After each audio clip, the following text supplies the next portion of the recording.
At 7:30 a.m. on September 16, 1943, 27 U.S. Marine pilots stood on a dirt strip at Munda, on New Georgia, in the Solomon Islands, sweating under a brutal tropical sun and waiting for orders from a squadron that, on paper, barely existed.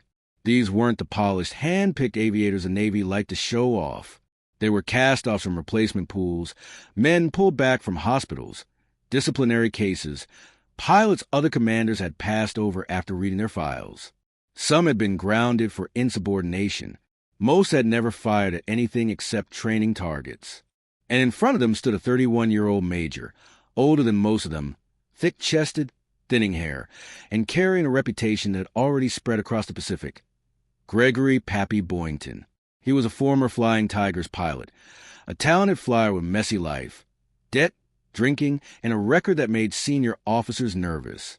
Yet, in a war that didn't care about reputations, the Marine Corps needed pilots now, and someone at Marine Air Group 11 decided to gamble, gather every unwanted pilot in the South Pacific, fuse them into one unit, and put a misfit in charge because only a misfit would understand them.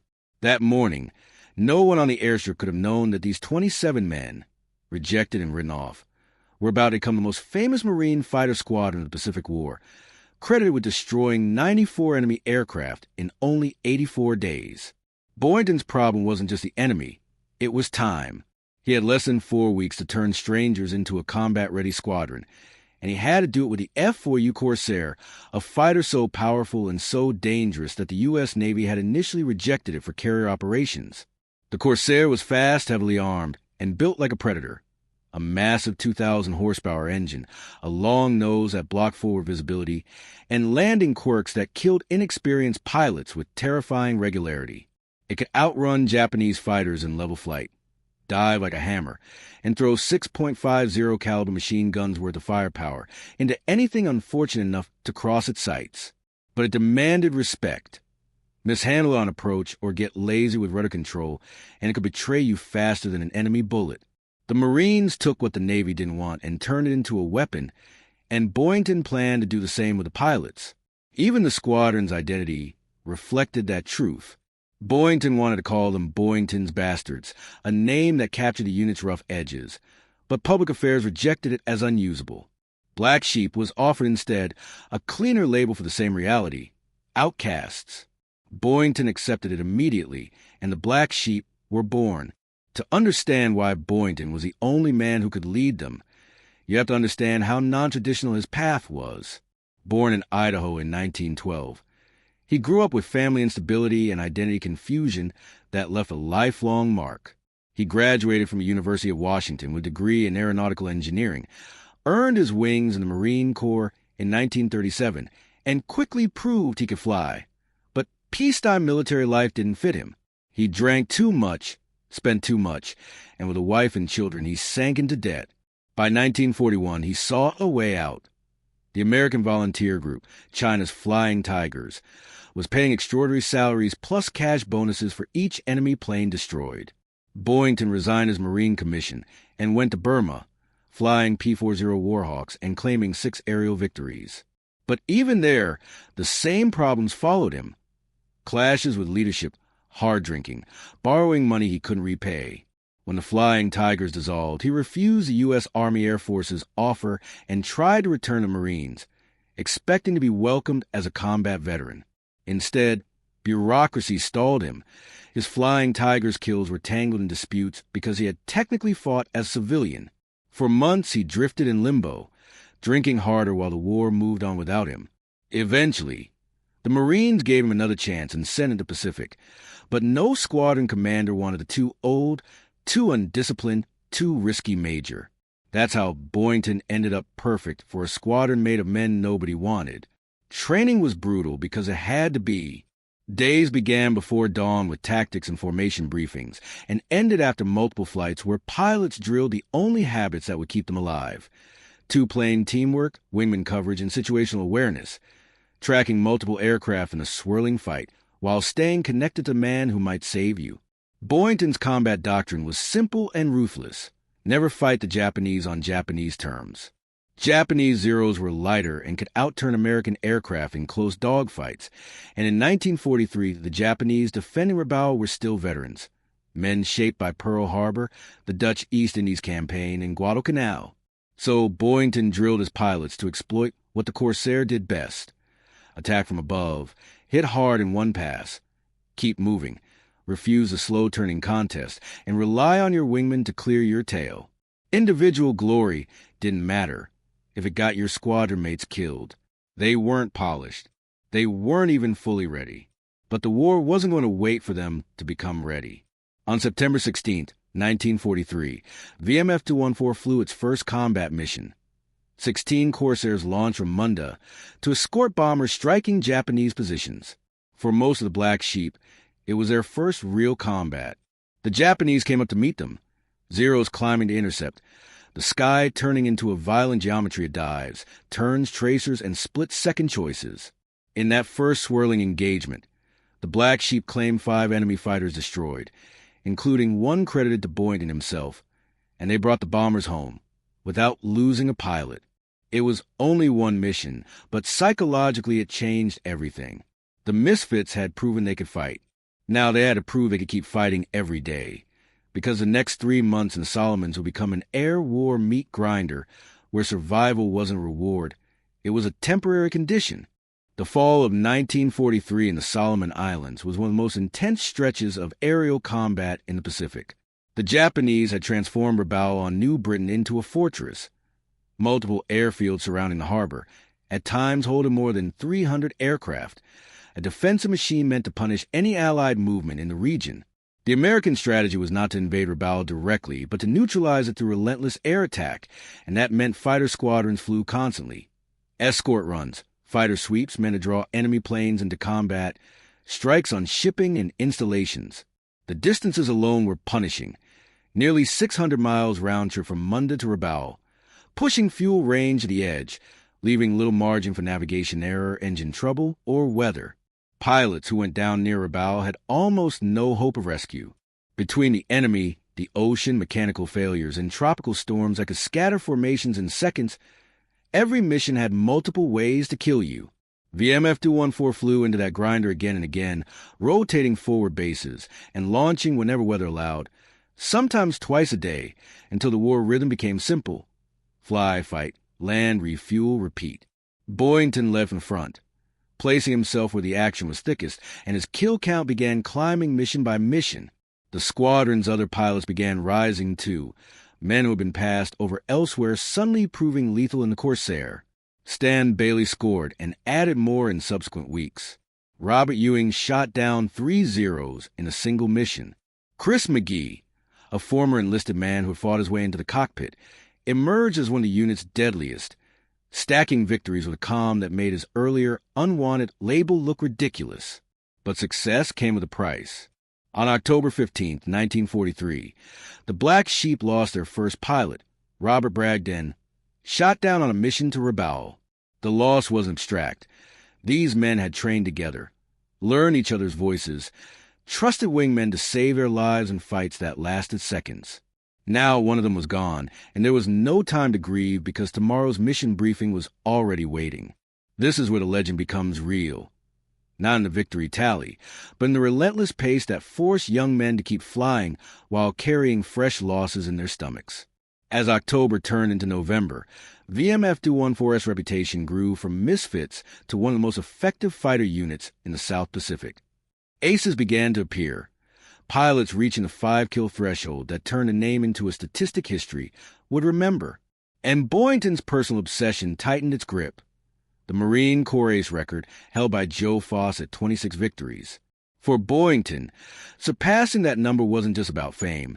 It was proof, a final argument against every officer who would dismiss him as a risk, a washout, a problem. That kind of goal can be fuel, but in combat it can also be a trap, because it tempts a man to keep flying when logic says rotate home. Still, Boyington pushed on, and the Black Sheep kept delivering day after day against a skilled enemy over one of the most dangerous stretches of ocean on Earth. December 17th, 1943 became one of the most famous days in the Black Sheep story. That morning, Boyington led the largest formation the squadron had assembled, 24 Corsairs on a fighter sweep over Rabaul, designed to draw Japanese aircraft up and destroy them before they could interfere with bomber strikes. What happened next was exactly what the mission intended. The Japanese responded in force. Estimates range widely, but dozens of enemy fighters rose to meet them, and the sky over Rabaul turned into a massive, swirling dogfight. Aircraft everywhere, split-second dives, abrupt reversals, pairs of planes hunting and saving each other at the same time. The Black Sheep fought the way they had trained, elements staying together, Corsairs diving through the enemy, firing, then climbing away before Zeros could lock them into turning fights. Boyington claimed 4 kills that day, pushing his tally higher, while the squadron as a whole was credited with roughly 20 enemy aircraft destroyed in the engagement. Numbers debated later, but unforgettable to the men who flew it.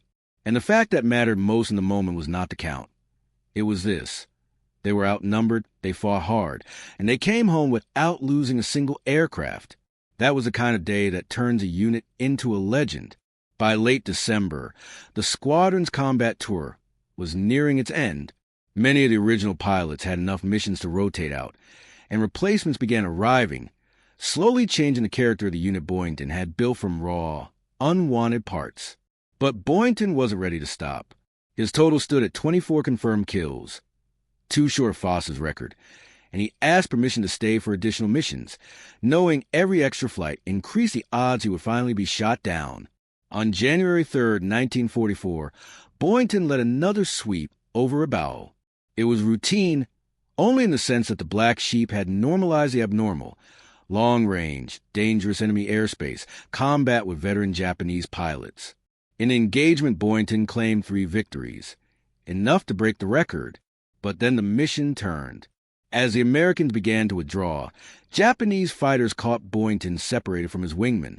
Accounts differ in the exact details, but the core is clear. His Corsair took multiple hits, began to burn, flames spreading into the cockpit. Boyington fought the aircraft long enough to bail out, parachuting into the waters near Rabaul.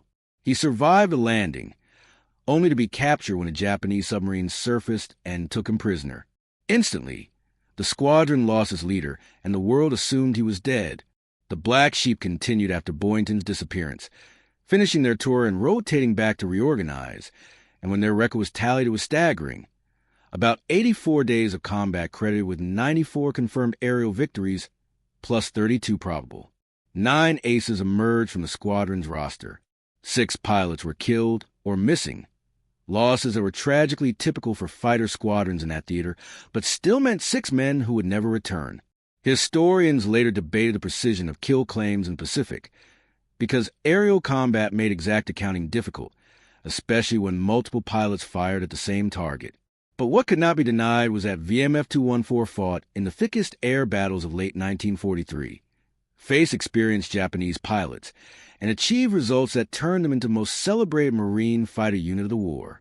Yet the story didn't end with statistics, because the most famous Black Sheep of all was still alive, someone the Americans could not see. For 20 months, Gregory Boyington endured Japanese prisoner of war camps, beatings, hunger, sickness, and the constant uncertainty of whether he would live to see the next day. The Japanese did not publicly announce his capture, meaning that as far as the Marine Corps and the American public knew, he had died over Rabaul. Believing him dead, the Marine Corps moved to honor him. In March 1944, he was awarded the Medal of Honor posthumously, the citation praising extraordinary heroism above and beyond the call of duty and crediting him with destroying 26 enemy aircraft with VMF-214. Combined with his Flying Tigers claims, it made him the top-scoring Marine ace of the war. The irony is brutal. While that medal and that legend were being built at home, Boyington was starving in a camp, fighting a private war against collapse. When the war ended in August 1945, American forces swept into Japan and liberated the prison camps, and Boyington emerged to discover he had become a myth in his absence. In October 1945, President Harry Truman presented him the Medal of Honor. He was promoted to colonel, celebrated in interviews and public events as a symbol of American fighting spirit. But the ending wasn't clean, because real lives rarely are. The demons that haunted Boyington before the war did not vanish after captivity. If anything, they grew. The years that followed were difficult. Alcoholism, marriages that failed, a struggle to adjust to a peacetime world where the one thing he'd been undeniably good at, combat flying, no longer had a place. He left the Marine Corps in 1947 and drifted through jobs without finding stable ground. In 1958, he published his memoir, Baba Black Sheep, a bestseller that didn't sanitize him. It was raw, honest, and often unflattering, admitting his flaws while capturing aerial combat with vivid intensity. The memoir later inspired a 1976 television series that took liberties with accuracy but kept the Black Sheep legend alive for a new generation. Meanwhile, the Squadron's legacy continued in real military history. VMF 214 was recommissioned again and again, its traditions carrying forward into later wars, and in the modern era the unit, now VMF 8214, flies the F-35B with the same Black Sheep identity still visible on its aircraft. Boyington died in 1988 at 75 and was buried at Arlington with full military honors. His story forever tied to those desperate months in the Solomons when a handful of rejected pilots proved the system wrong. And that is why this story endures, because it isn't only about planes shot down. It's about second chances, about misfits turned into a fighting unit, and about how war sometimes pulls greatness out of the people everyone else had already discarded.